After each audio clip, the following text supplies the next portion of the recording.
भूतभूतेश्वराय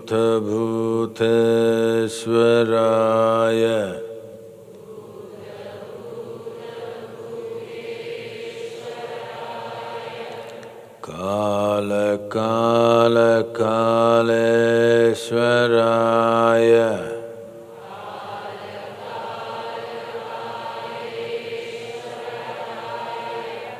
Shiv Shiv सर्वेश्वराय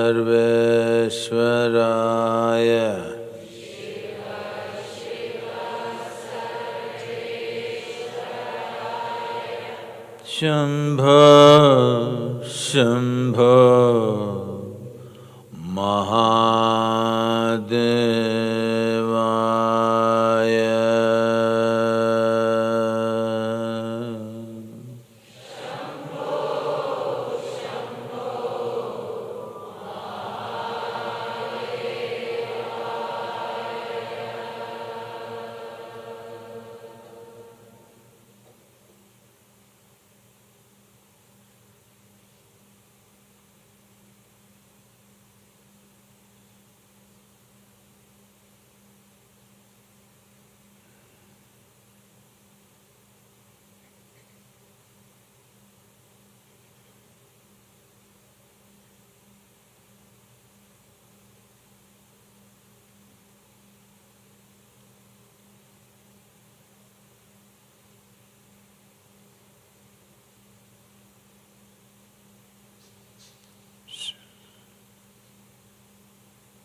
Who trapped you here?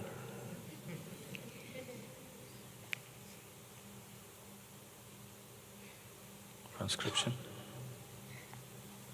A little boy and girl by conscription.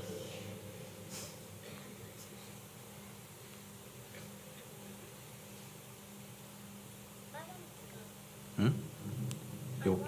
You wanted to come?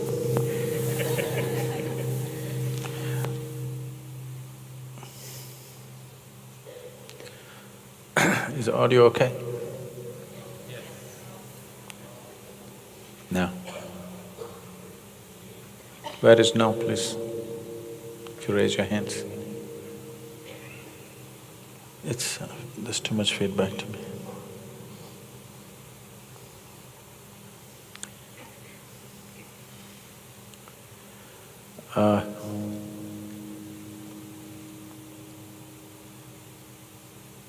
It's okay?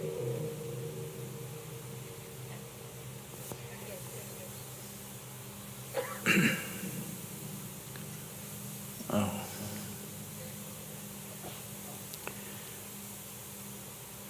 The most beautiful thing about time is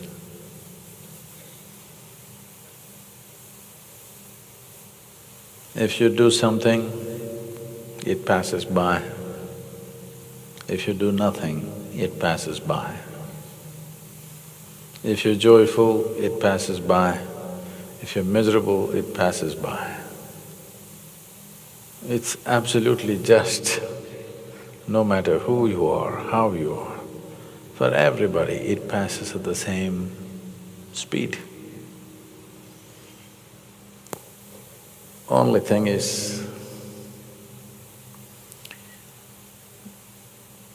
our experience of the time could be different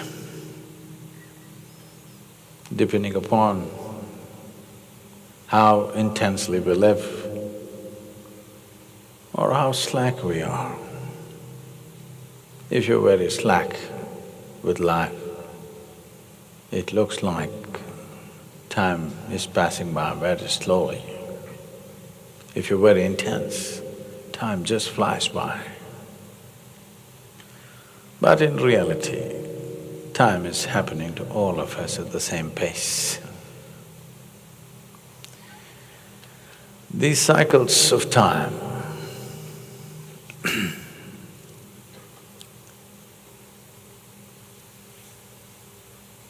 whether it's minutes or hours or days, or months or years that go by,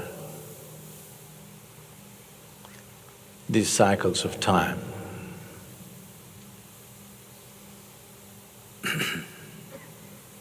anything that's cyclical is naturally repetitive. But anything that is cyclical also has a centrifuge or a centrifugal force, a force which is always trying to go away at a tangent from the circle. If you ride this centrifugal force of time, we say you're spiritual. If you are caught up in the cycle of time, then that's being material. If you're crushed by the cycles of time, then we say you're a suffering creature. It is the same cycle. Either you can be crushed by the cycle, or you can be trapped in the cycle, or you can ride the cycle. To ride the cycles of time, not to be trapped in it, definitely not to be crushed by it. Time is a crushing experience for a lot of people. Yes?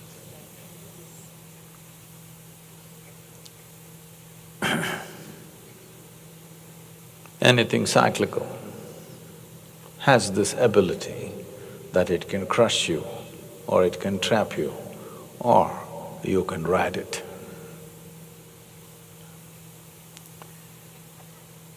In the yogic way of looking at things,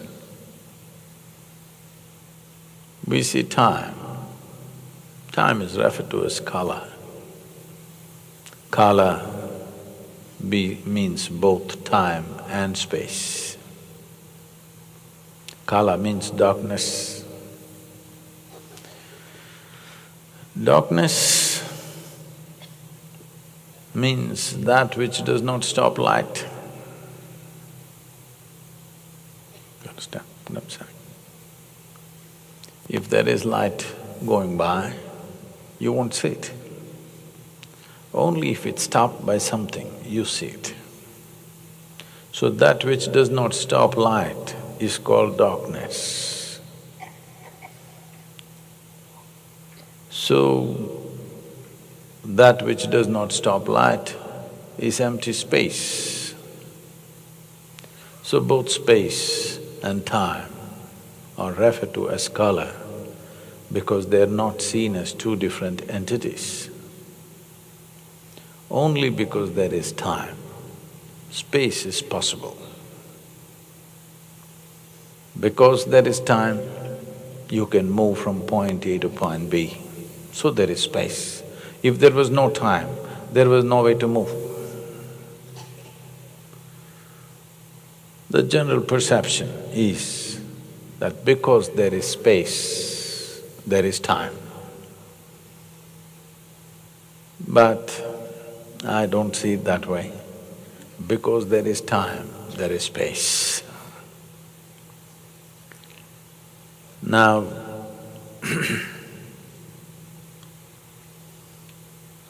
there is time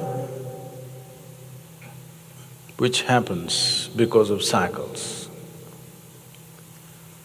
The planet spins once, it's a day. The moon goes around the planet, it's a month. The planet goes around the sun, here we are today.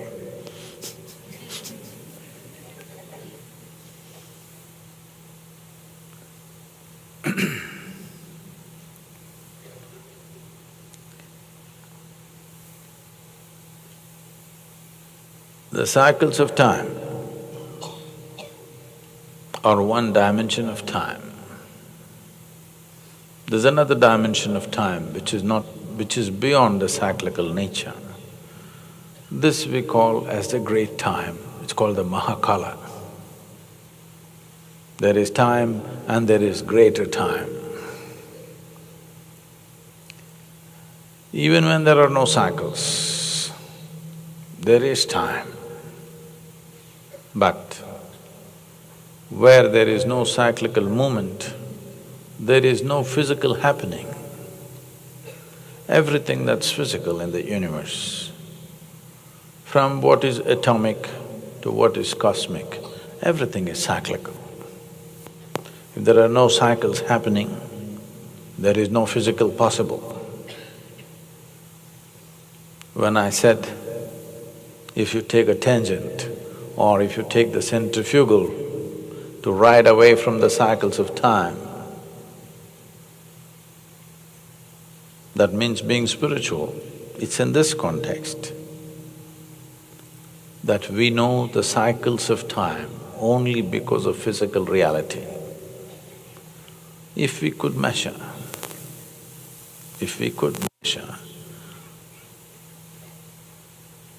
what is the speed of an electron around the proton or neutron, we could keep time, atomic time.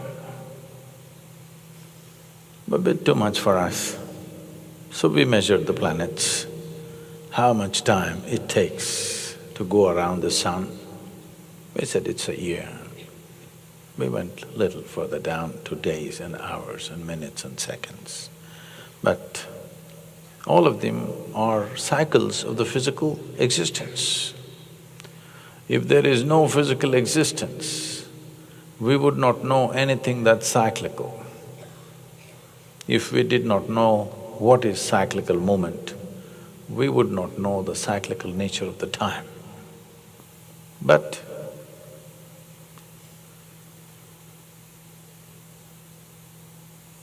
before existence manifested in its physical nature, there was time. This is called Mahakala. That is an eternal space.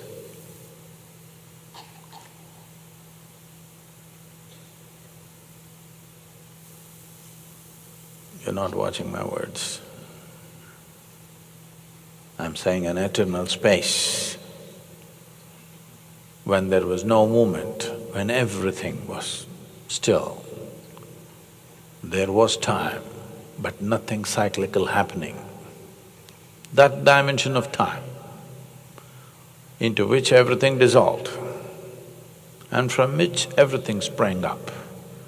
When certain energy touched it, it took to cyclical movement. When cyclical movement happened, physical happened. When physical happened, we could measure time. Otherwise, time was just space. So the word kala means both time and space. Sadhguru, we came for a party.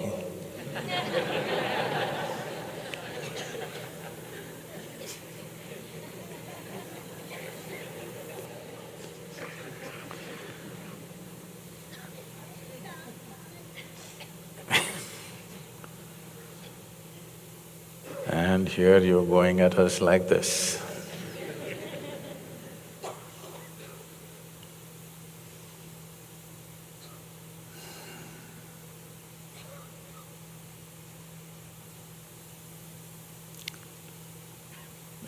It is important to know, or rather, it's important to touch and experience a dimension which is not cyclical in nature.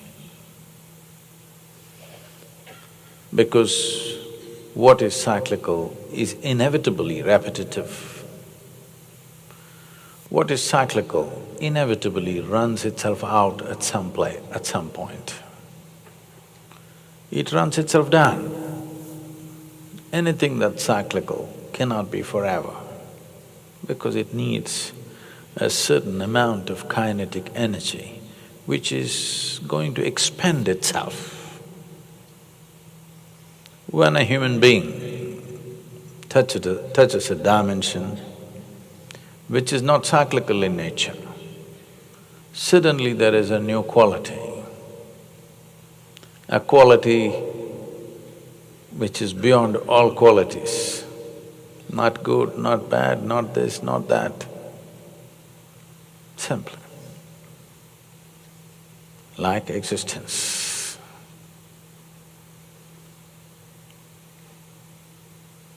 There's nothing high about it, nothing low about it. It's just that you have moved from the surface to the source.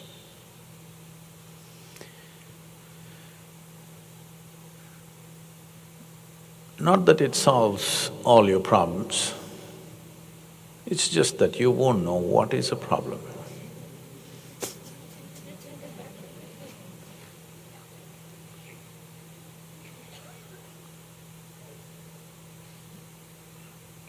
I said something about the India situation and this quote is making rounds, even reached the Prime Minister and he was laughing about it.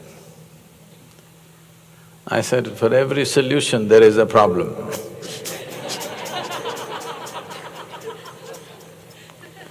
Just see. For every solution, somebody has a problem, isn't it?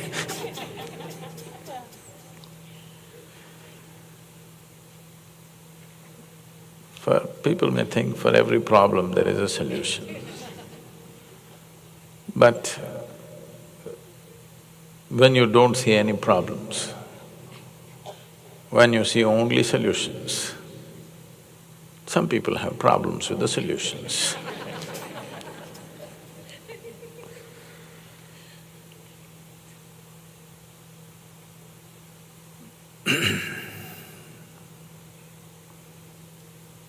I don't know.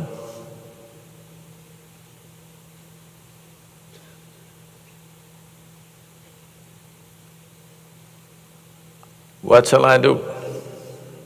What shall I do with myself? Which is all and nothing at once. What shall I do with myself? Which is me and you at once. What shall I do? Is this a problem or is this a solution?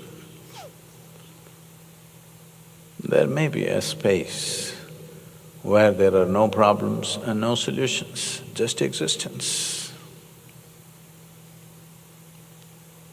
For someone who pops out of nothing and pops out into nothing, what is a problem and what is a solution, I'm asking? Hello?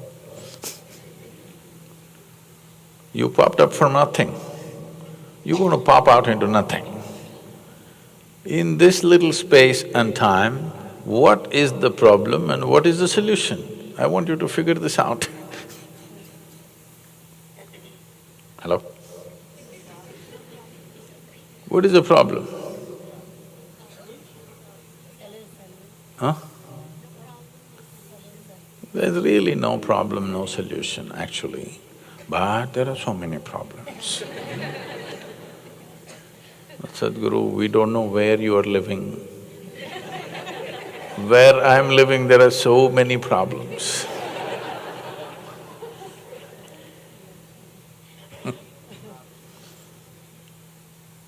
I am also living among the kind of people that you are living, but yes, same sort.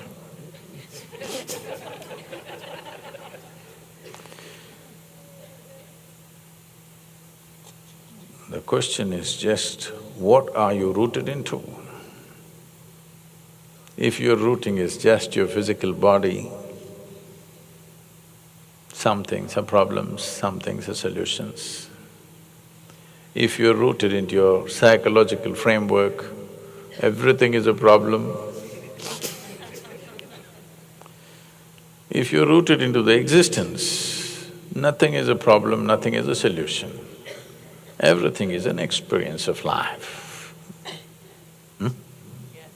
Everything is an experience. If I die tomorrow, that is also a very good experience. We don't wish it tomorrow, but if it comes, that is also an experience. No? You don't like it. Whether you like it or not, it happens, you know. Yes? Whether you like it or not, it happens. Not that we're wishing it tomorrow, but if it happens tomorrow, what the hell? We don't want it tomorrow. We still got miles to go before I sleep, miles to go before I sleep. We don't know how many miles you will go, but if you look at life in its full depth and dimension,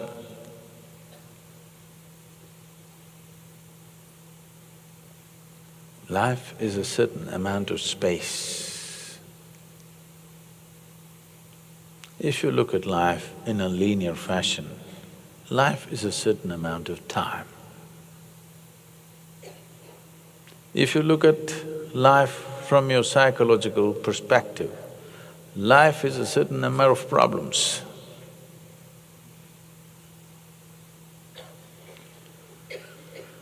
Every day, I'm meeting all sorts of people, thousands of them. How many varieties of problems they have means is unbelievable. For sure, for every solution there is a problem.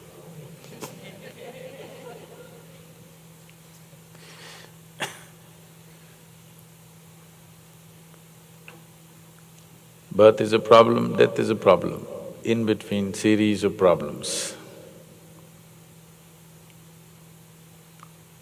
Serial inventors of problems. One cycle is ending, a new year is coming. It's a choice that you have to make. Are you going to invest your thought and emotion and energy in making up problems or making up solutions or simply enjoying life for what it is? It's a choice that one has to make. Oh, this is my resolution, I won't make any more problems.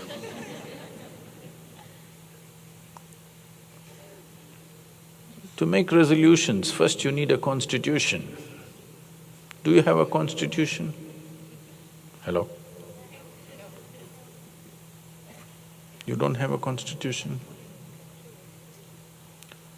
No, like a nation has a constitution, a religion has a constitution too. One advantage with the constitution of the nation is we can amend it periodically. The constitution of the religions cannot be amended, it's fixed. Any change means violence will happen. If you suggest an amendment, they will kill you. That is their amendment.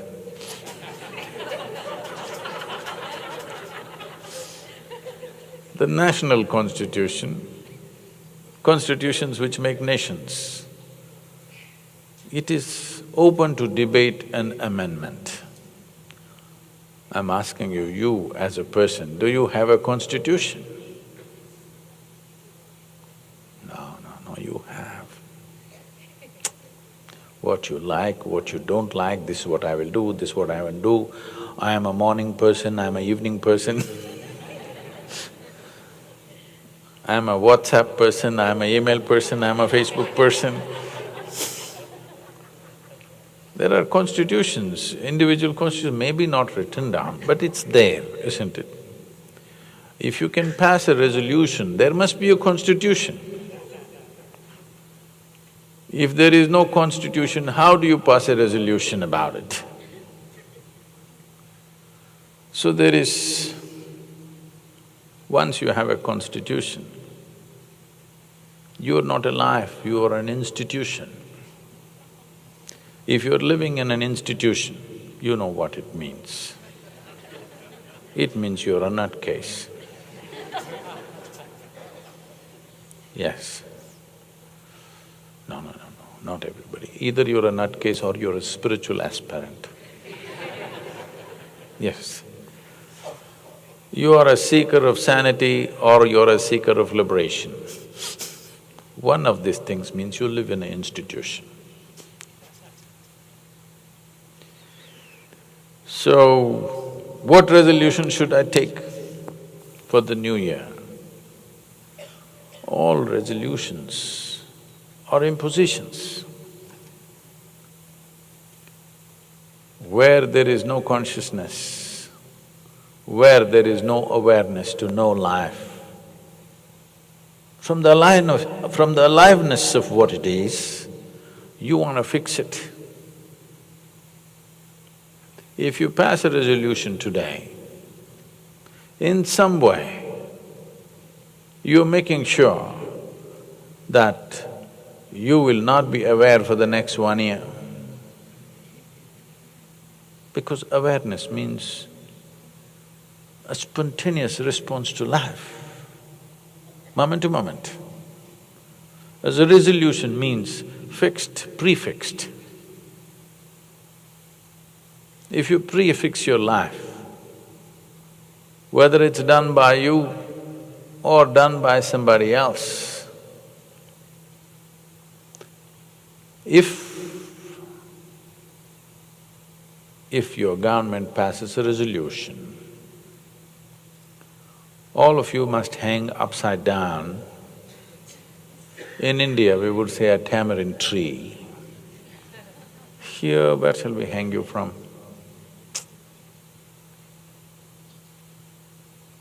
What's the famous tree from which they hang people?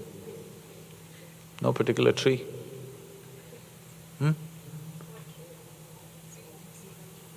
Where to find an oak tree?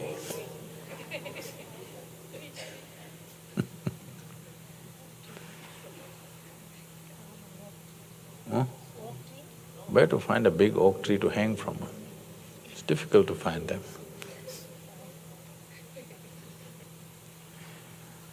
In India, we say a tamarind tree for a particular reason.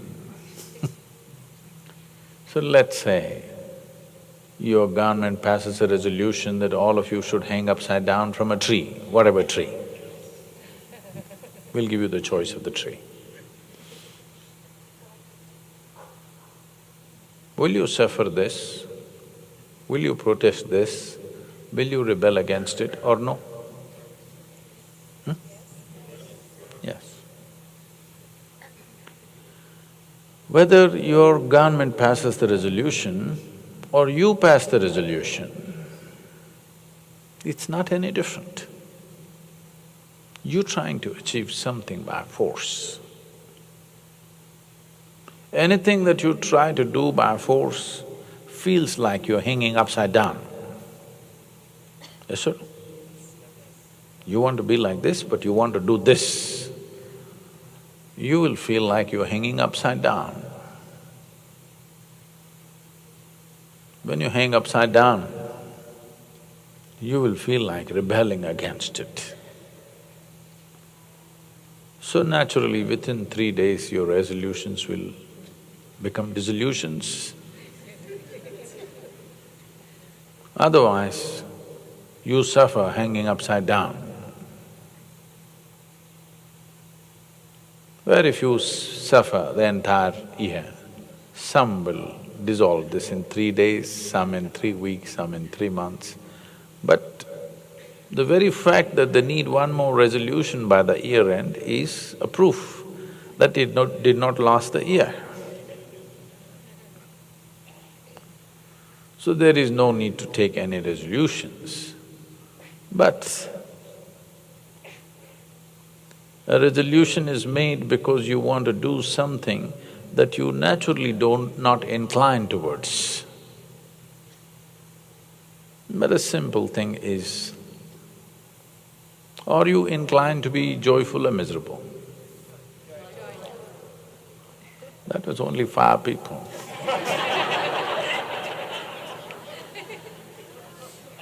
Are you naturally inclined to be joyful or miserable? The little ones? So, you can make an attempt to be conscious that joyful is my natural inclination.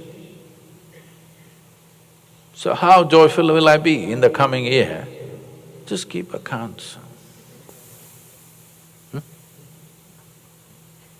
See, a lot of people who are doing business, they think they're keeping accounts only for the sake of IRS. No. You keep accounts not for the sake of IRS, because if you do not keep accounts, you do not know whether you're making profit or loss. That's the idea of accounts, isn't it? Whether you're moving forward or backward, to know this, you need an account book. Why don't you keep an account book? At the end of the day, just check, am I a little more joyful today than yesterday? If you had done this since you were 5 years of age, you would have been ecstatic by now. Profit side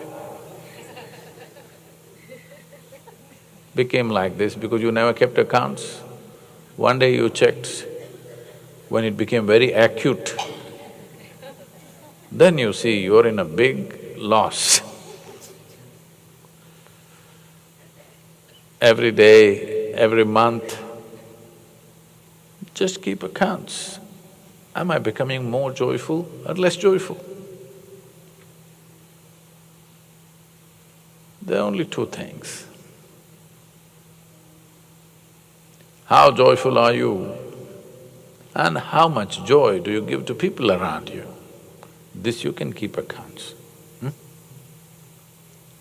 If you keep accounts of this, people are keeping accounts of their money as if they're going to carry it with them.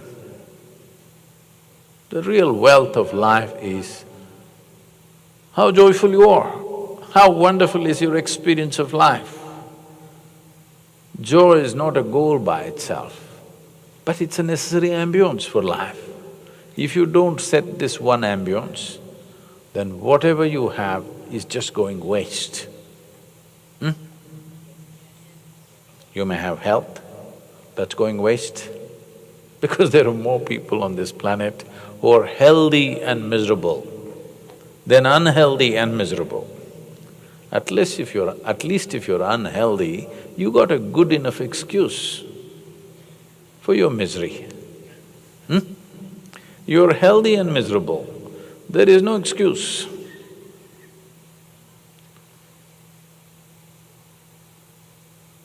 I want you to just understand this. It's just not smart to be miserable.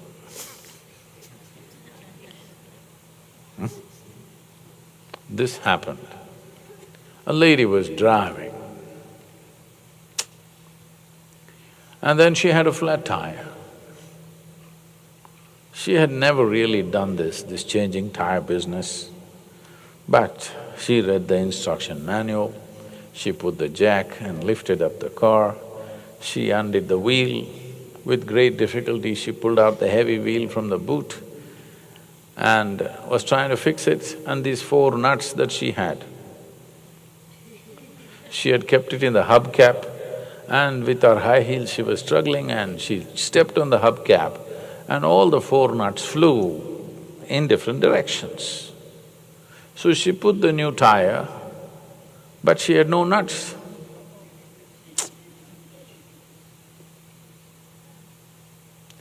Then she was cursing and wondering and miserable, what the hell to do now? And she was a little nervous because she was hearing all kinds of noises from a mental institution which was across the street. Then on the 3rd floor, there was a young man looking out of the window, watching this lady. Then he said, "Hey lady, look here. All you need to do is take one nut out of the 3 wheels and put the 3 nuts on this, you can drive to the gas station. With 3 nuts you can drive, no problem." She did that and she got the car down on the road. Then she looked up at him and said, "You're so smart, why are you here?" He said, "I may be nuts, but I'm not stupid."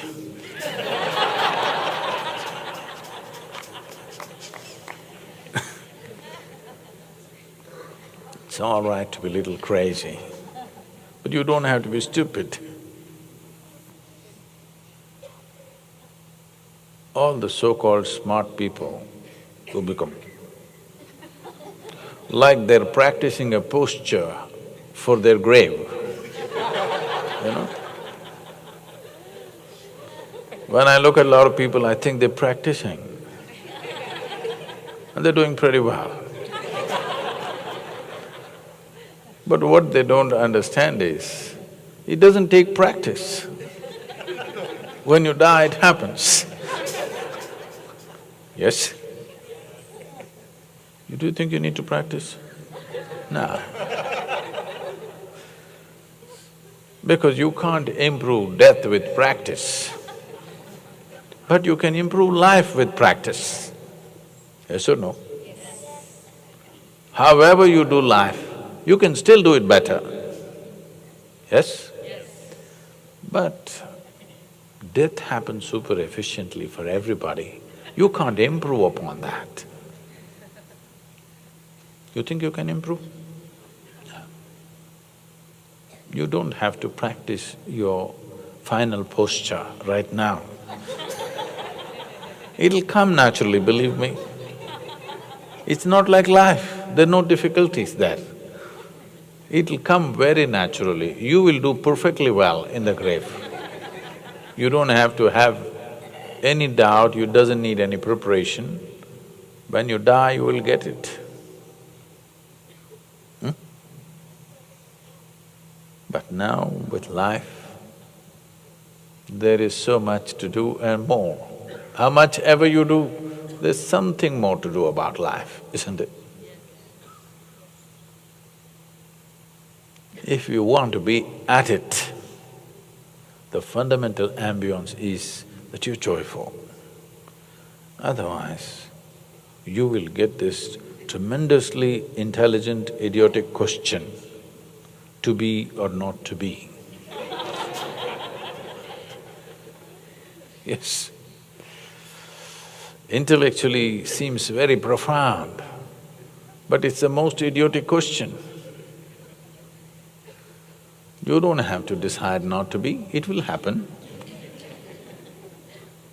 There were many idiots like you, countless number of idiots like you on this planet who are gone. They don't have to worry about to be or not to be now. Anyway, they're not to be. This is our time on this planet. Yes? This is our time on this planet. What are we going to do? That's a question. Are we going to make this into an exuberant, joyful, wonderful planet? or we're going to make this into a miserable, horrible planet. This is our time. We are free to do either way. The choice is yours. I won't tell you, take a resolution that you will make this into a wonderful planet. There is no such thing. The natural inclination of life is for pleasantness. If you choose to be very pleasant within yourself, pleasant things will happen. If you're feeling horrible within you and you try to do wonderful things, then I want you to understand the worst tyrants on the planet, those who top the baddie list historically, I'll pick up the worst of the lot. You take somebody like Adolf Hitler or Benito Mussolini, they really believed they are going to create a wonderful world.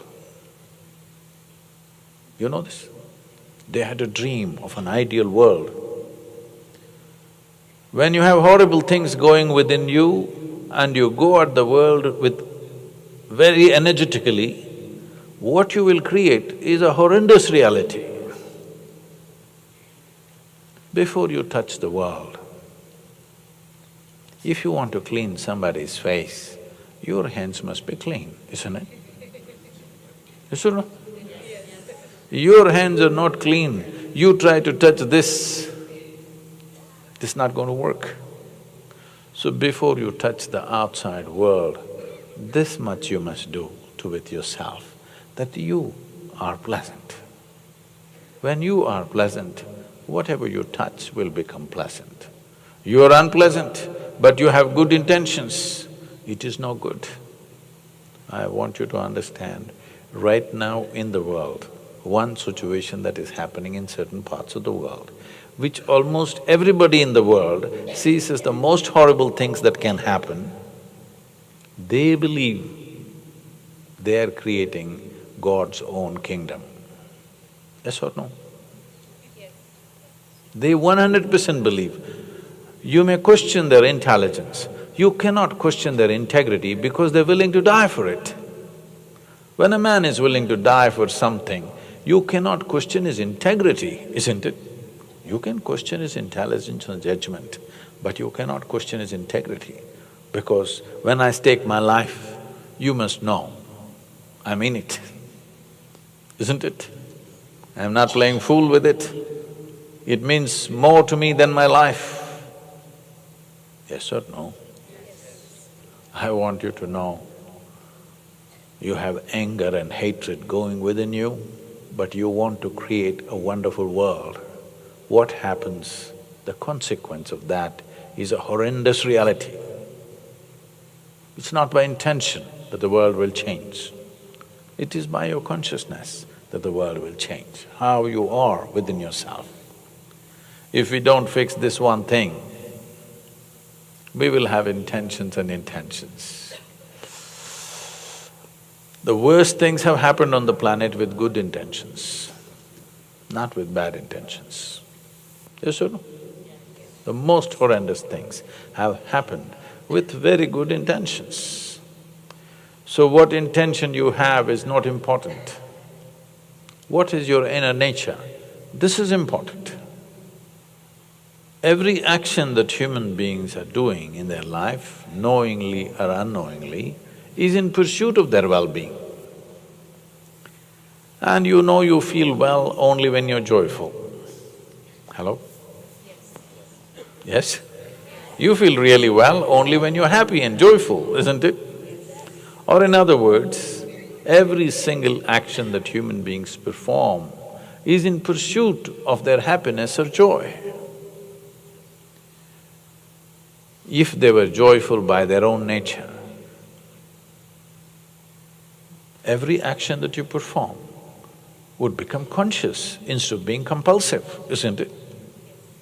This is all you have to do to yourself. This year, the coming year, and the coming year, and for the rest of your life, you just have to keep accounts from yesterday to today, am I a little more joyful? Am I… You don't even have to worry about giving joy. If you are joyful, you will spread joy. Yes? Will you keep accounts, I'm asking? Or shall I set IRS upon you? Do you need enforcement?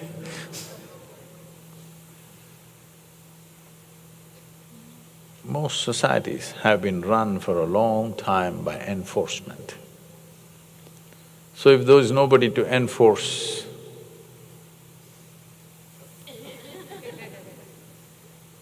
no, that's not what happens. If there is nobody to enforce anything, you become joyful, isn't it? I want you to understand this, the difference between a resolution and moving towards the natural inclination of life. If there is nobody enforcing anything upon you, do you become miserable or joyful? So, you don't have to enforce any resolutions upon yourself, just little tools to make sure that you don't sink. Just keeping accounts.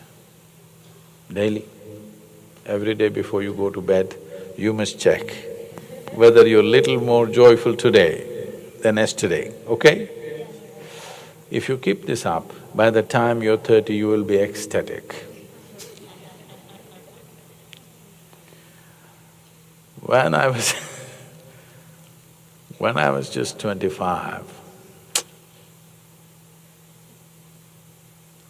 I simply sat down with my eyes closed. Every cell in my body was dripping ecstasy, nameless ecstasies. Then I realized, this is it, nothing to be done. If you don't mess with your mind, you're ecstatic. The fool that I was, I made a plan. In 2.5 to 3 years' time, I'm going to make the entire world ecstatic because there's nothing to do.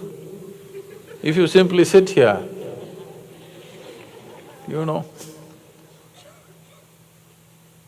35 years.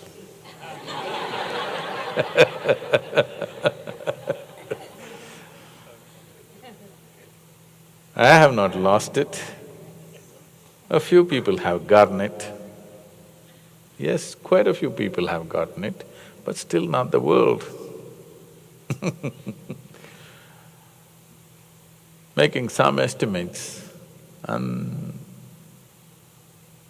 on an average, in the last 3 years' time, we should be touching nearly 100 million people a year. But still, that's not the world. No, don't enjoy my failures.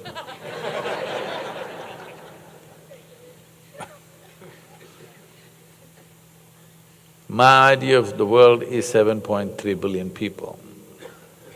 100 million is not a success. It looks like I'm destined to die a failure, but I'll die a blissful failure. Because me being blissful is not dependent upon the results of my actions. My actions are rooted in my blissfulness. This is how life needs to be conducted, that your actions are rooted in your joyfulness and blissfulness, that joy is not a result of something that you do. The moment it is a result of something that you do, it will fly away in no time, because our actions in the world, not always are they successful. However well you do it, yes or no? However well you do it, not always are they successful. Our actions are subject to various realities. Many forces have to come together for the success of any action. Not always they will fall together. So if your joy, if your way of being is enslaved to the success of your activity, then you being joyful is a very remote possibility. And above all, what will happen is, when you perform actions, if they don't succeed, if you are going to become miserable, after a couple of burns, then you will shrink. You will see how to restrict your life to minimal activity so that you will enjoy maximum success. If you cripple yourself, you know, if you cripple yourself, you can participate in a race with people. Suppose you have only one leg, then you participate in a race with somebody who does not have both the legs, and of course you win. This is what most people are trying to do. The moment there is fear of suffering, of failure, what you will do is cripple yourself, restrict your activity. Only when failure doesn't matter, that you can go through your failure blissfully, you will do everything that you can do. Who cares whether it happens or not? We will do it and we'll do it well. If it happens, it's great. If it doesn't happen, it's very great because we can do it all over again.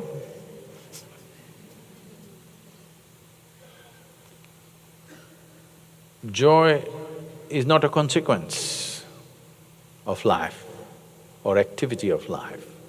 Joy is a natural ambience which is necessary if you have to… Tomorrow morning if you have to wake up and want to do something, you know, you need to have some joy in you. Otherwise, to be or not to be. Will it come or not? Suppose you wake up and tomorrow morning you're bereft of joy, nothing in you. You'll wonder, why am I here? Yes or no? One day, 24 hours completely joyless, will you wonder, what the hell am I doing here? Yes or no? Because this is the nature of life.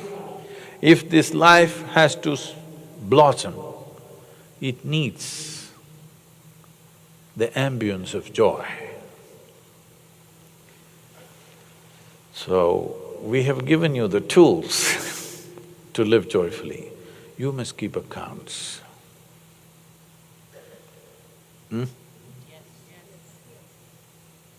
Yes. I got it.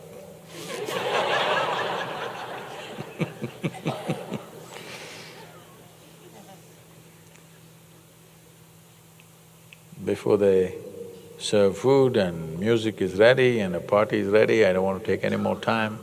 If there is a question that you can't go into the new year without being answered, if there is such a question, okay? Not that you must ask a question, if there is such a question, okay?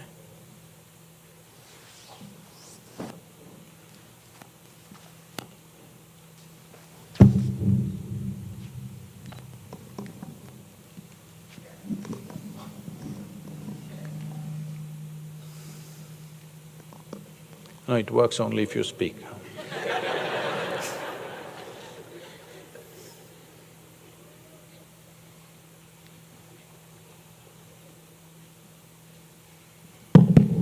Namaskaram, Sadhguru. I have thousands of burning questions, but I thank you immensely for giving me this opportunity to ask one question.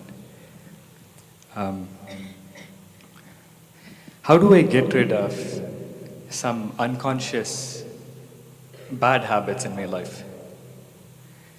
When I see that I have overcome some of those bad habits, I see that it comes back again in my life. How do I just totally get rid of this and become free out of it?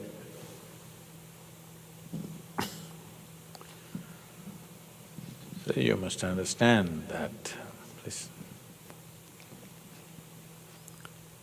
There is no such thing as good habit and bad habit. All habits are bad.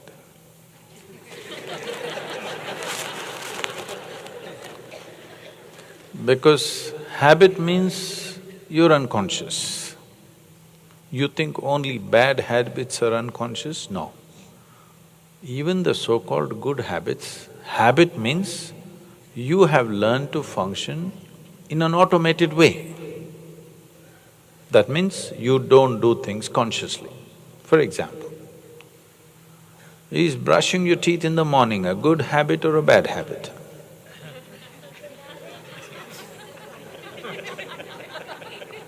Even you, I thought you would be free from a habit.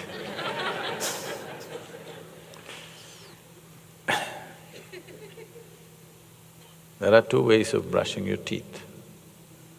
Because you've been regimented to brush your teeth, you get up and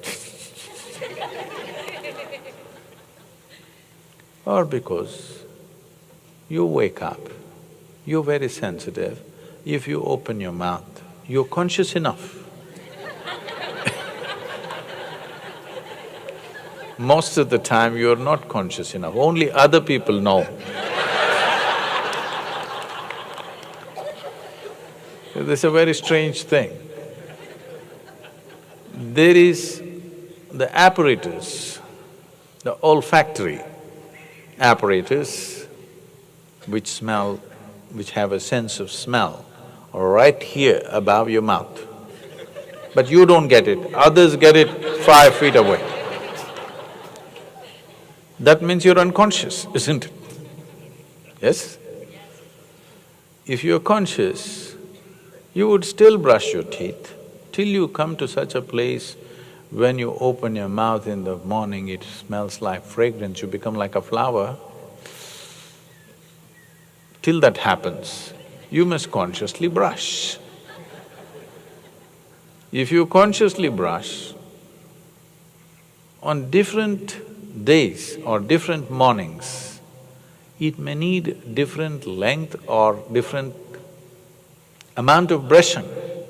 Not every day brushing is same requirement, but because you're regimented 3 minutes, I must wear my teeth out.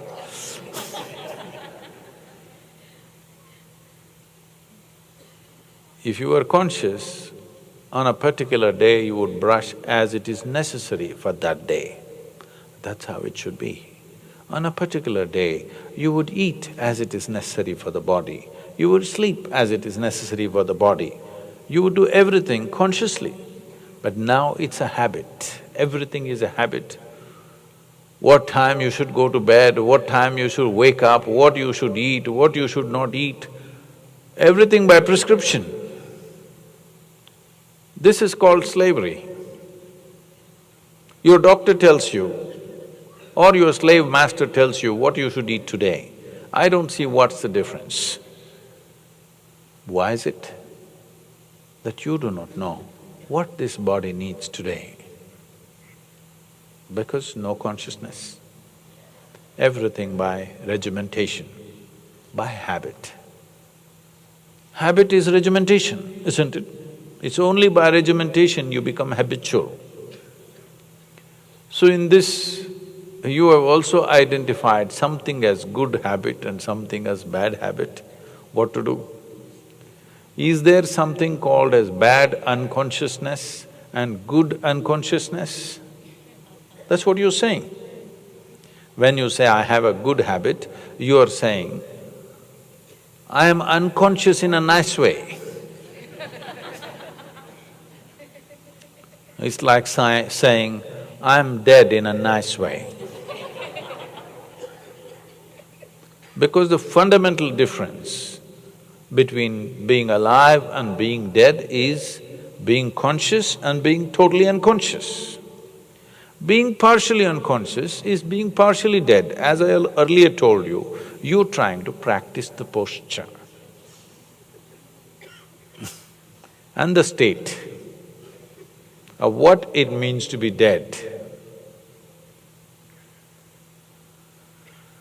Do not fix any kind of habit. Just see the idea of withdrawing into retreats, coming to a spiritual space, is just this, to find space where you can do everything consciously. When you were in a race, you could not be conscious, you got mad and you somehow fixed some habits through which you managed to go through your daily office routine. When you come to a spiritual space, this is what you're supposed to do. That you watch what is the requirement of your body, what is the requirement of your mind, what is the requirement of your emotion, what is the requirement of your energy, what does this life need? What does it naturally long for? To consciously watch this. Once you consciously know that this is what it is longing for, then there is no two ways about it. Otherwise you think you're on the spiritual path because of me, that's a crime against me. Yes. If you're unconscious, it's a crime against yourself. But you're doing something that you think is spiritual because of me, that's a crime against me. You better do crime against yourself, not against me. So, how do I get rid of habits? You don't have to get rid of habits. It is like, what you're asking is, how do I get rid of my unconsciousness? When you use the word un, we are suggesting a non-existence, not an existence, isn't it? Consciousness is.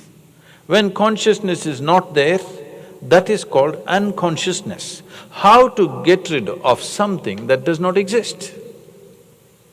I'm saying you're playing a trick with yourself. It's like, suppose this hall is dark. How to get rid of this darkness? Kick it out. All of you together, I'm sure you can kick out the darkness. You will get into an insane effort. You've been on it. This insane effort to get rid of unconsciousness. No, to get rid of darkness, you just have to light it up. If you light it up, darkness is gone, because darkness is not an existence by itself, it's just the absence of light. Similarly, unconsciousness is not an existence of itself. It is just absence of consciousness. If you become conscious, do you have to fight with unconscious? Huh? If you are conscious, do you have to fight with unconscious habits? No.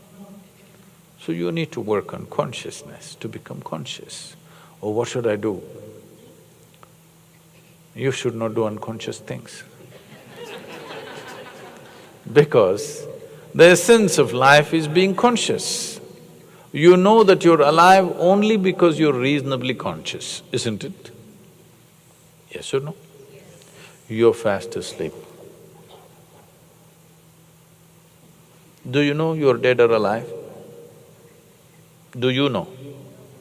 No. Why? Because you're not conscious. When you're not conscious, you do not even know whether you're dead or alive, isn't it? Now you know that you're alive because you're somewhat conscious. Now we just have to raise the wick a little bit to become more conscious. That's what we're working on. There are many things which has gathered inertia. Your physical body, that's why the 5:30 drum in the morning. Your mind has got into its own habitual patterns. That's why me torturing you with all this. Your energies have followed the requirement of body and mind and they've gotten into their own patterns. That is why the sadhana, the idea is to break the cycles of unconsciousness and become conscious. When you become conscious, it looks like you're in unknown terrain. Suddenly everything seems to be difficult. When you were going habitually, it looked like everything was easy. But See, when I when I went into the Coimbatore prison, no, I went there unqualified, okay?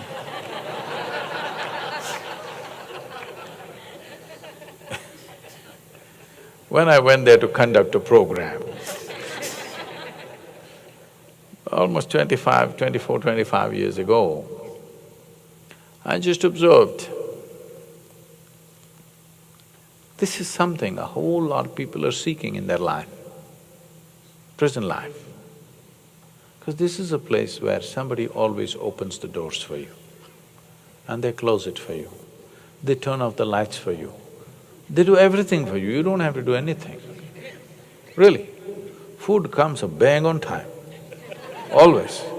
By the second, I'm telling you, tan means food is ready. Everything is great in this prison. I thought this is a great place. Only thing is, it's enforced. But this is what a whole lot of people are seeking, systems in their life. Yes? When it is done to you, you will suffer it, I'm telling you. When it is done to you, you will suffer it. Actually, for a whole lot of people, prison life is it is far more organized than what they dream of in their life. It's far more efficient, far more nutritious, and most of them are very fit and healthy. But if you enter the prison, there is suffering in the air. Not once, I've been there hundreds of times to various prisons. Not once have I stepped out of the prison without tears in my eyes because there is suffering in the air. The pain in the air is unbearable. Because one thing that a human being suffers most is lack of freedom. Not lack of comfort, not lack of wealth, not lack of this and that. Once freedom is taken away, a human being suffers immensely. Everything is correct. Prison life is far more comfortable than going to work and coming back, getting stuck in the traffic, going through all these problems. You are a state guest, you know. Really. If you're looking for a comfortable, no surprises kind of life, if you suffer every little thing, everything shocks you, everything makes you go through stress and tension, prison life is perfect. Everything is in order, no surprises. Everything is just right. Even the menu is written down, next 7 days, what's the menu? It's there and it goes by that, nothing more, nothing less. One bean more means somebody will be taken to task. Everything is correct. Those who are looking for a correct life, prison is the best place. But a human being will suffer immensely when everything is correct. Yes or no? Everything is correct, but no freedom. People will suffer this immensely. So you need to understand, habit means you have caused a little prison of your own and you will suffer this after some time.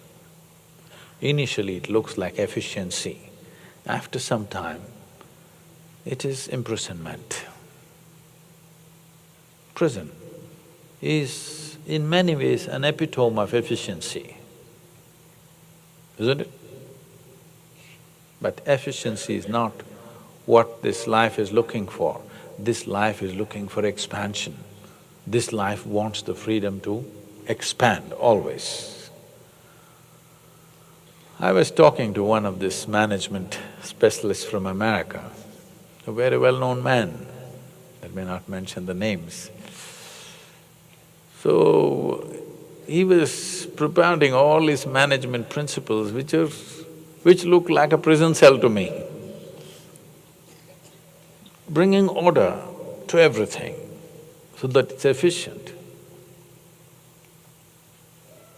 See, there are two ways of looking at this. There is a manicured garden which looks very perfect. There is forest which looks like chaos. But the manicured garden, if you don't manage it for 1 month, it's finished. There's no garden left. A forest has managed itself for 1,000,000 years and still going on. Which is more efficient? Which is more orderly? Forest is far more orderly and far more efficient, but it is not fitting into your logical framework, that's all. This is what enlightenment means, that from being a manicured garden, you become a forest. Because it sustains upon itself. It doesn't need anything from outside. Nobody need to water it, nobody need to manure it, nobody need to come and trim it. Everything happens within itself. Yes or no? If you leave it for 1,000,000 years, it'll still be there. Only if you meddle with it, it may go away. Otherwise, it will sustain itself because it is an efficiency of chaos. We call something chaos not because it is inefficient, we call something chaos because it doesn't fit into our logical framework. So habit means you have become a slave of your own logic. And after some time, the moment you form a habit, it is unconscious, isn't it? So what you need to get rid of is not habits, you have to become conscious. If you become more conscious and you're not unconscious, then there is no such thing as habit. You will do what's right for you now.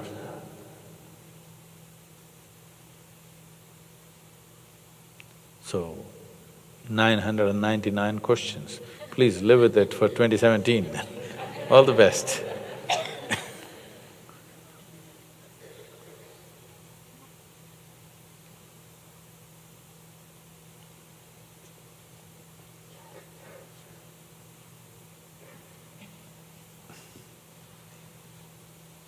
Namaskaram, Sadhguru. Thank you so much for this opportunity.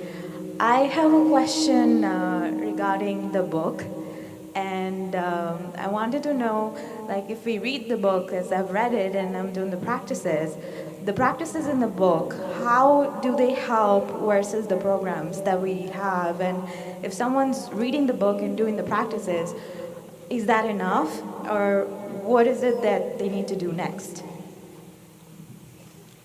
Hey, what did I do to deserve that? Oh, huh? What's your name? Shashi. Okay, Thank you.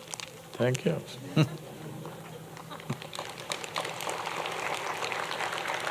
Oh, oh, oh, ho, ho, ho, ho. Oh, oh. Oh, great. Isn't it a bit too early for flowers? Thank you. Welcome. These are slippers for in the airplane. Oh, I must wear them on the airplane? I usually don't walk, I fly. Thank you. Thank you very much. Thank you very much. Can I please say a poem? Huh? Can I please say a poem? I'm sorry? Can I please say a poem? Oh, yes, please. Can I have a microphone? Microphone, please. There's a poem that they're going to recite. My heart is like a singing bird whose nest is in a watered shoot. My heart is like an apple tree whose boughs are bent with thick-set fruit. My heart is like a rainbow shell that paddles in the Halcyon Sea. My heart is gladder than all these because my love has come to me. Raise me days of silk and down, carved in peacocks and doves and pomegranates, and peacocks with 100 eyes. Work it in gold and silver grapes, and leaves in silver flirty-less. Because the birthday of my life has come, my love has come to me.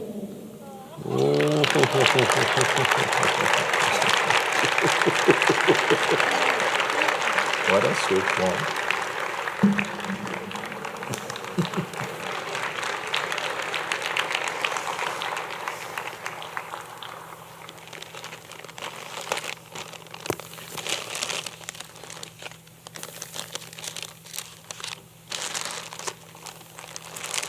Oh.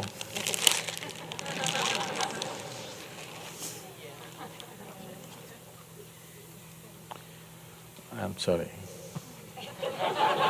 You know, we washed away by…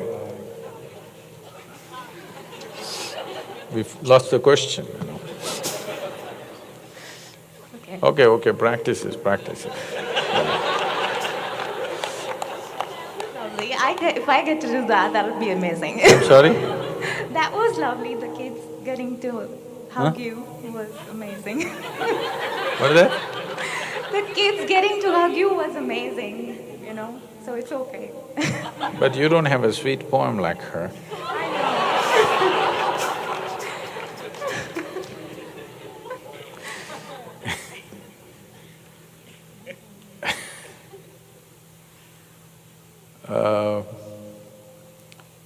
When you said the book, I'm supposed to finish this book before 3rd of January, so I'm working on that book. When you said the book, I was just thinking, book, because this book is bothering me for the last few days. I'm supposed to complete it by 3rd January. We're writing a book on Adi Yogi. I'm to give it to the publisher by 3rd January. And so that's a book on my mind. You're talking about the old book. Old book. Okay.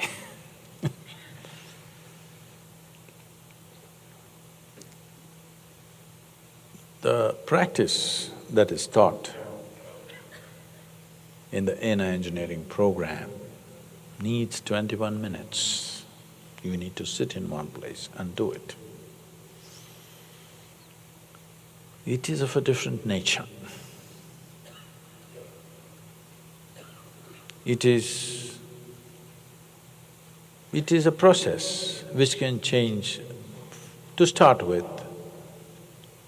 the chemistry of your system. Many of you have experienced this. After a few months of practice, if you look back and see all those little things which were so significant don't seem to bother you anymore, they're just gone, simply because the chemistry has changed. You know, when chemistry changes, things change. In whatever way you have known it. But there are other dimensions to human chemistry that instead of being a volatile, reactive chemistry, can become a very self-contained chemistry, which is pleasant and on. The practices in the book are not sitting down and doing practices, you could be doing it anywhere. You could be driving, you could be working in your office, you could be walking on the street and still be doing it. They are of that nature. Or in other words, the practices in the book are just to bring a certain amount of consciousness. The book did not have these practices to start with, but when I traveled around in America, everybody was talking about being mindful. Then I saw by being mindful what they will do to themselves. My entire work is to bring you to a certain sense of abandon, that you can be here like you're not here. If you sit here, you don't even know whether your body is here. If you sit like this, first thing is you don't have a gender. You don't even have a body, so where is the question of a gender? If you simply sit like this, there is no time for you. Just look at this. Only because you have a body, your body is keeping time. Your legs are telling you how long you've been sitting, yes or no? Huh? Suppose you had no legs, you would have no sense of time. If you had no back, no sense of time at all. If you had no body, no time at all, isn't it? Your body is keeping time. From womb to tomb, it is keeping time. From bathroom break to bathroom break, it is keeping time. From wake up to sleep, it is keeping time, yes or no? Once it's time, it'll do ah. You don't have to look at the watch. Once a certain time is up, your body will do ah, yes or no? Right now, you've seen that old time machines with sand trickling away? Like that, the bladder is keeping time. Drop, drop, drop. As it fills up, you know what's the time. Legs are keeping the time. If you've done your practices regularly, I mean the program practices, not the book practices. If you've done the program practices regularly, your legs can deceive time. Your legs don't know what's the time, your legs know. Book practice.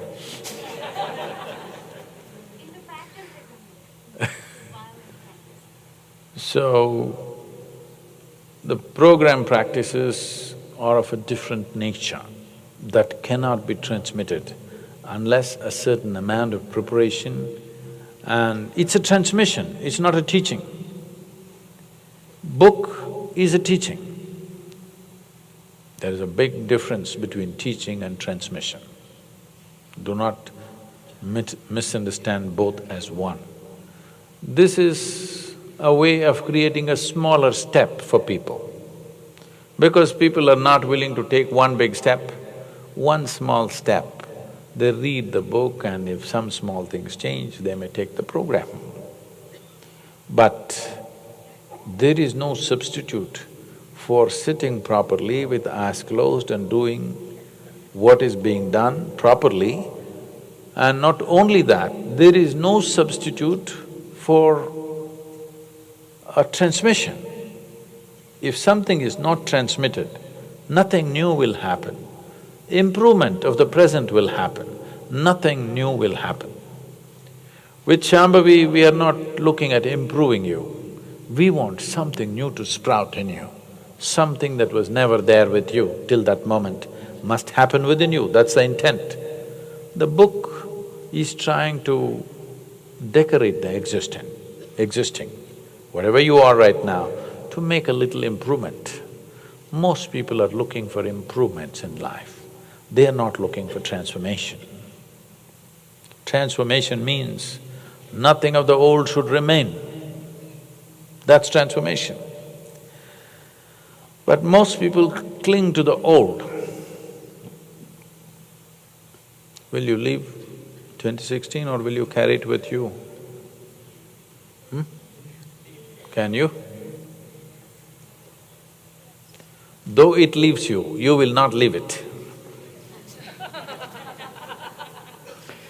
2016 will leave you, but you will not leave 2016, isn't it?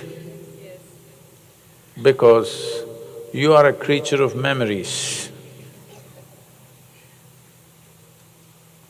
If you are a creature of memories, you are a creature of the past.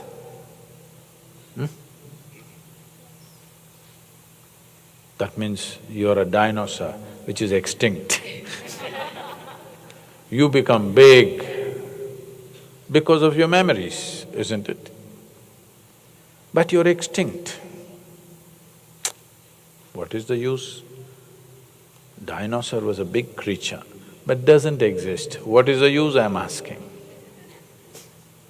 Like this, if you live in your memory, you are big, but what is the use? What is needed is to reverberate with what is there now. Memory is good to handle the world. It's good only to handle the world. It's no good to handle this one, isn't it? You understand what I'm saying? Memory is good to handle the world around us. We need to remember what happened. What happened with this person, what happened with that person, what happened with that person, what happened with that situation and this situation, we need to remember. It is useful to address the world. But with your silly memory, you cannot address this one. It doesn't mean anything. This one you can address only with consciousness. There is no other way. Otherwise, you won't have this one. You have assembly of things. See, let me address something very sensitive. I want you to listen to this carefully, otherwise you will come to wrong conclusions.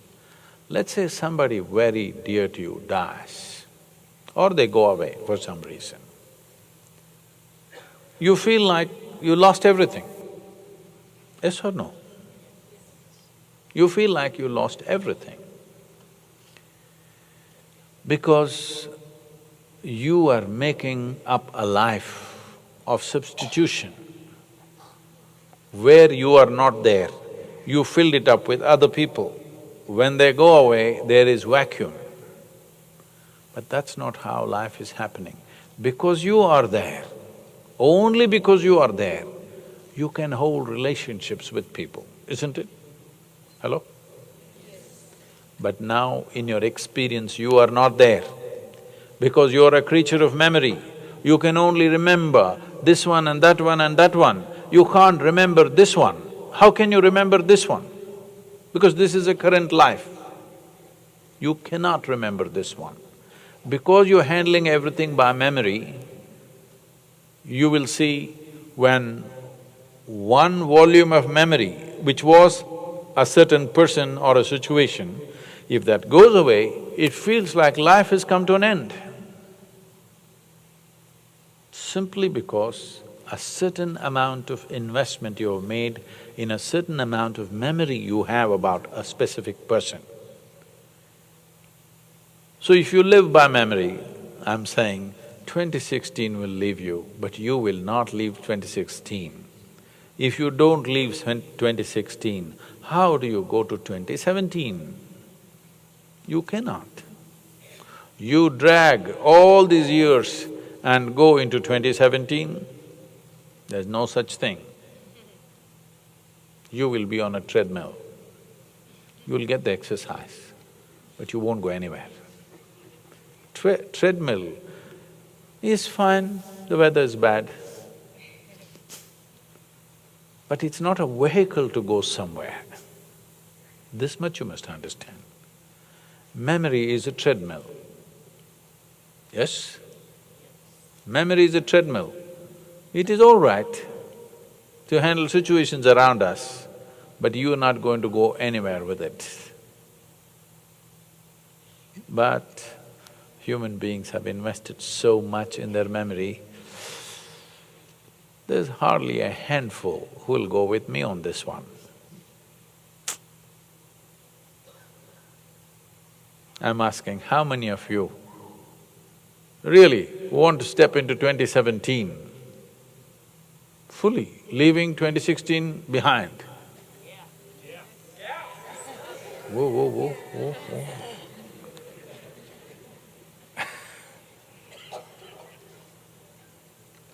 If you really, I'm saying, if you can leave the past as past, completely, if you can sit here just in the present, no past, you're enlightened, you know. That's all it takes. It's the burden of the past which doesn't let you flower into your full possibility. Just the burden of the past. So this is a good moment. This is not something that the planet is doing, okay? Yes, the solstice has just happened, that is there. But every day planet is spinning, every day it is moving. In the trajectory of the planetary movement around the sun, you can choose any point to get enlightened. You don't have to wait for this point. Yes or no? But anyway, we are at this point where somewhere in your mind you've been told it is significant. It's only significant because there is a memory of 2016. If there is no memory of 2016, in what way there is a 2017? There is no such thing. No, this is Sadhguru, you're confusing us. 16, 17. It's correct, arithmetically correct. Yes, but only because there is memory. There is 16 and there is 17, isn't it? So, if you know how to simply sit here without being burdened by your memory, without being a product of memory. When I say product of memory, your likes, your dislikes, whom you love, whom you don't love, who is your friend, who is your enemy, all this comes because of your memory, isn't it? If you can keep all that aside and let the new year blossom, you will blossom into a wonderful creature, spraying fragrance into the world. Well, there won't be any attendant music, nor will there be an applause. But if really beautiful things happen, who cares whether it is appreciated by somebody or not?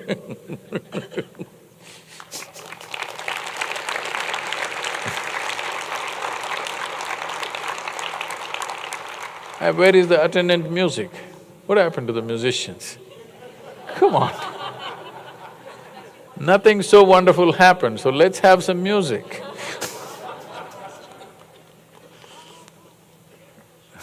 What? What is this? What did you say? The school, is your home school, we have so many people enroll in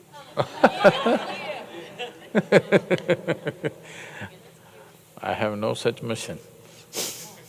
It's for the parents to decide where they want to send their children. Huh? So what do you want to do with them, huh? I have a list in the back, if you're interested in a whole Isha school in America that we are… Oh, you're thinking of starting a school here? Yes, there's so many children here tonight.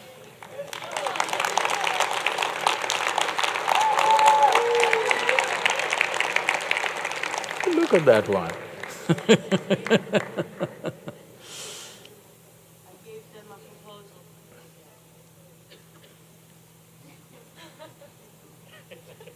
She is a missionary, I'm not.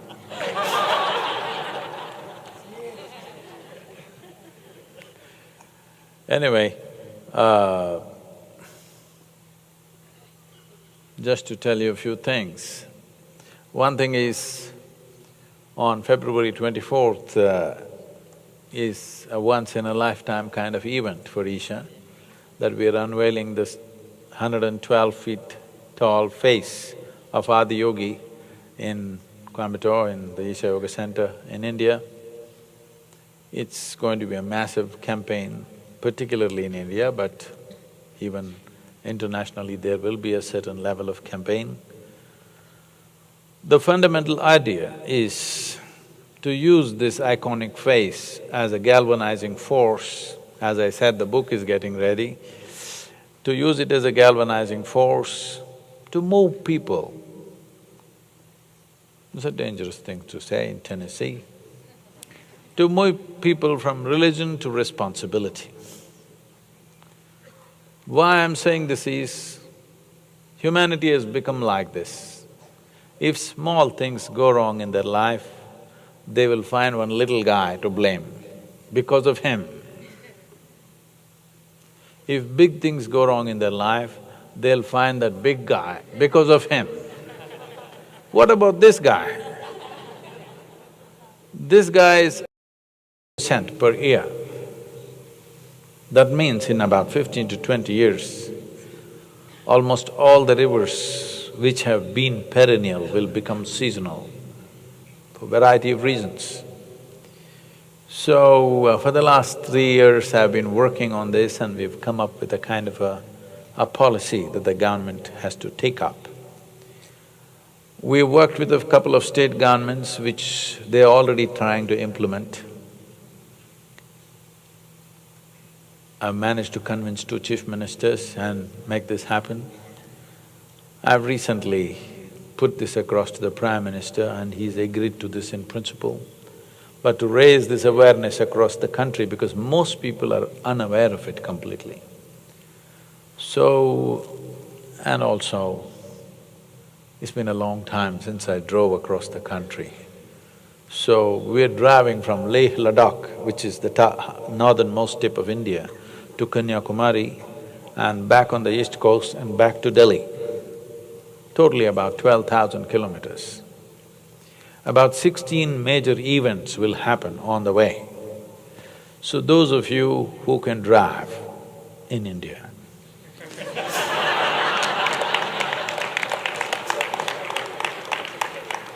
because it takes a different level of skill. If you wish to be a part of that, we will do this rally of a certain number of people. Some can ride on an electric bus, rest can drive. There'll be probably 2 or 4 electric buses and maybe 25 to 50 cars. In each segment, a lot more will join, but this complete trip will be approximately 25 cars and 2 buses probably. It'll be finalized later. But there will be major events in all the cities to raise the awareness about the rivers in India. So we want to involve the entire population in the cities, there'll be rivers, river-related quizzes for the children, people will run for the rivers, people will cycle for the rivers, people will do all kinds of things for rivers on that day when the event comes to that city. And above all, to make a policy document, and when we come back to Delhi, we're having a conference where we present this along with the chief ministers of many states. We're going to sign a river accord as to what the policy should be about rivers. Even now, different states are fighting with each other for river waters, not realizing that in another 15–20 years, there may be nothing to fight about. Yes, it's a serious situation. So, this is going to happen. If some of you wish to participate in this, it's going to be an incredible experience of driving across the length and breadth of India, which is, by any standards, the most colorful nation on the planet. Chaotic, but colorful.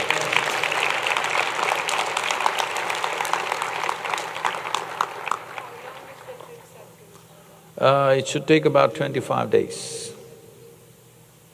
Anywhere between 20 to 25 days, I think.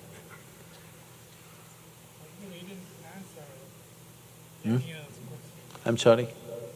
Daniel's question, you didn't answer about the school here. Especially in inner cities and all that.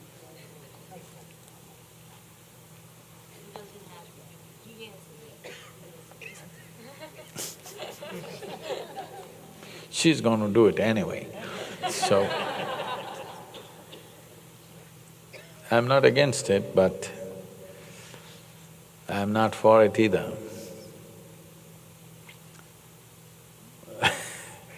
I'm definitely not against it, but I know what it takes to run a good school. It's not about buildings, getting the right people with long-term commitment to well-being of children who may not be theirs, but When you have children who are not yours, you have to do much more than what you would do with yours. I need people like that, who are willing to do a lot more with somebody else's children than they would do with their own. If there are such people, a school will come together anyway.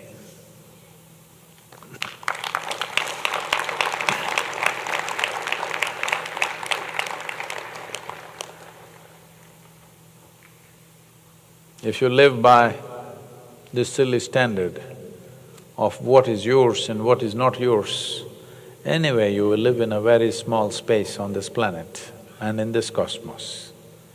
If you have no sense of what is yours and what is not yours, everything will be open to you. That's my blessing to you. Let the entire cosmos be yours. Why are you stingy? Why are you even stingy in your greediness? At least in your greed, be boundless. Huh? I'm not saying generosity, I'm saying greed. At least in your greed, let there be no limit that you want everything to be yours. That's greed, ultimate. That's my blessing. May you become greedy in a limitless way. Why are you stingy even on your greed? Stupid. Please.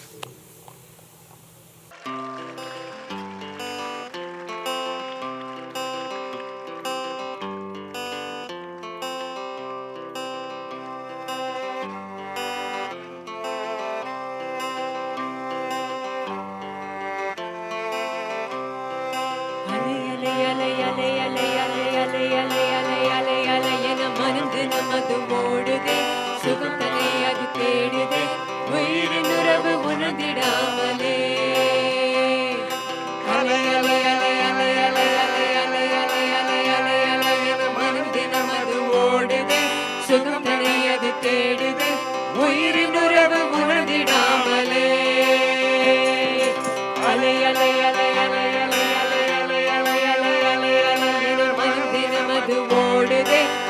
தனையது தேடுது உயிரின் உறவு உணர்ந்திடாமலே